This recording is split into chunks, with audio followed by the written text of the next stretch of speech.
பூமியை யோசி மரங்களை நேசி. இது நம்ம பூமி ஞானசூரியன் ஐயா அவர்கள் எழுதிய ஒரு அற்புதமான படைப்பு அப்படின்னு தான் சொல்லணும். இந்த புத்தகத்தில் மொத்தம் 108 மரங்களை பற்றியான அனைத்து விவரங்களும் இதில் கொடுக்கப்பட்டிருக்கு. மிக அற்புதமான படைப்பு. மரங்களை பற்றி மிக தெளிவான, அதாவது நம் நாட்டில் இருக்கிற மரங்கள் மட்டும் இல்லாமல் வெளிநாட்டு மரங்களையும் இதில் அறிமுகப்படுத்தியிருக்காங்க. இந்த புத்தகம் கிடச்சதுன்னா கண்டிப்பாக வாங்கி படிங்க. இந்த புத்தகத்தில் இருக்கிற சில முக்கியமான மரங்களை பற்றி தகவல்களை இப்போ நான் உங்களோட பகிர இருக்கேன். முதலாவதாக பார்க்கும்போது பனை மரம். பனை மரம் அப்படின்னு எடுத்துக்கிட்டோம்னாலே நம்மளுக்கு பொதுவாக ஞாபகத்துக்கு வர்றது தமிழ்நாட்டோட மாநில மரம் அப்படின்னு சொல்லிட்டு நம்மளுக்கு கண்டிப்பாக ஞாபகம் வரும். ஆனால் உலகத்துலேயும் நம்ம இந்தியாவில் பனைமரம் அப்படின்னு பார்க்கும்போது தமிழ்நாட்டில் அதிகமாக இருக்குது. ஆனால் உலகத்துலேயே மொத்தமாக 2500 வகையான பனைமரங்கள் இருந்திருக்கு. இப்போது நம்ம இந்தியாவுக்கு எப்படி தமிழ்நாட்டில் பனைமரம் அதிகமாக இருக்கோ அந்த மாதிரி அயல் நாடுகளில் பார்க்கும்போது கலிஃபோர்னியாவில், லாஸ் ஏஞ்சல்ஸில், நம்ம நார்த் அமெரிக்காவில் பனைமரங்கள் ரொம்ப அதிகமான பாப்புலேஷன் இருக்குது.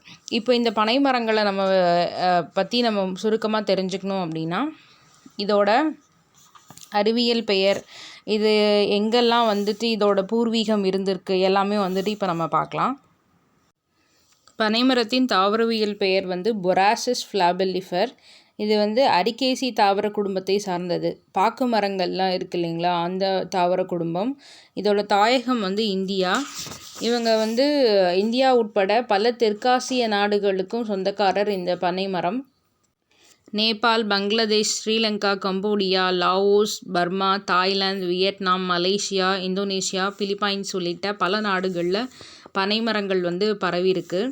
பனைமரத்தோட பண்புகள் அப்படின்னு பார்த்தோன்னா, அதிகபட்சமாக 30 மீட்டர் உயரம் வரைக்கும் வளரக்கூடியது. இதோட இலைகள் மட்டைகள் அப்படின்னு சொல்லுவோம். 3 மீட்டர் அளவுக்கு நீளம் வரைக்கும் வளரக்கூடியது. பனைகளில் ஆண் பனை, பெண் பனை தனித்தனியாக இருக்கும். ரெண்டுமே அந்தந்த மரங்களில் அந்தந்த பூக்கள் பூக்க ஆரம்பிக்கும். மகரந்த சேர்க்கைக்கு அப்புறமா பனை மரங்களில் காய்கள் காய்க்க ஆரம்பிக்கும்.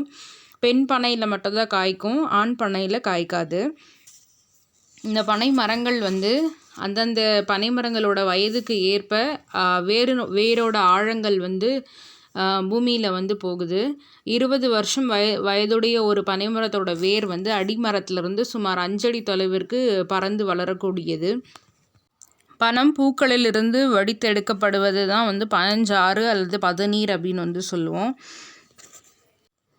தினைத்துணை நன்றி செய்யினும் பனைத்துணையா கொள்வர் பயன் தெரிவர் அப்படின்னு திருவள்ளுவர் திருக்குறளில் பனை மரத்தை மேற்கோள் காட்டியிருக்காங்க.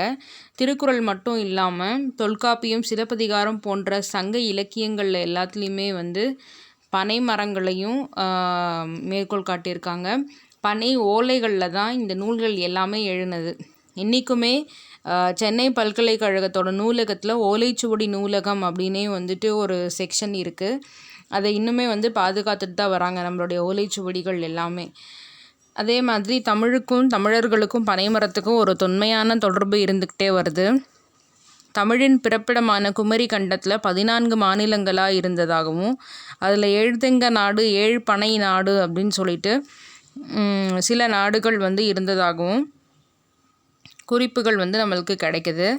இதில் நாயக்க மன்னர்கள் மதுரையை ஆக்கிரமித்த போது சான்றோர் சமூகத்து மன்னர்கள் தான் அதை ஆண்டுட்டு வந்தாங்க. தென் மாவட்டங்களில் தேரிக்காட்டில் இவங்க குடியேறி பனைமரங்களை ஆதாரமாக கொண்டு வாழ்ந்தாங்க அப்படின்ட்டு சில குறிப்புகள் இருக்குது.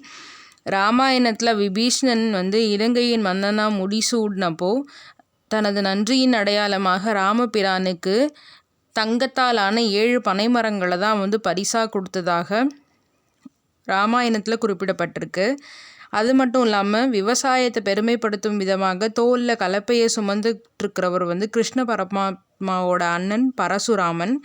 அவர்களோட கொடியில் பனை மரத்தை தான் அவங்க சின்னமாக பயன்படுத்தி வந்திருக்காங்க. இந்தியாவில் மொத்தம் 8 கோடி பனைமரங்கள் இருந்ததாகவும், அதில் தமிழ்நாட்டில் மட்டுமே 5 கோடி பனைமரங்கள் இருந்ததாகவும் புள்ளி விவரங்கள் குறிப்பிடுது. ஆனால் இப்போது தற்போதைய காலத்தில் நிறைய பனைமரங்கள் அதோட பயன்பாட்டுக்காக அழிக்கப்பட்டு வருது. ஸோ இதனால் பனைமரங்களை அதிக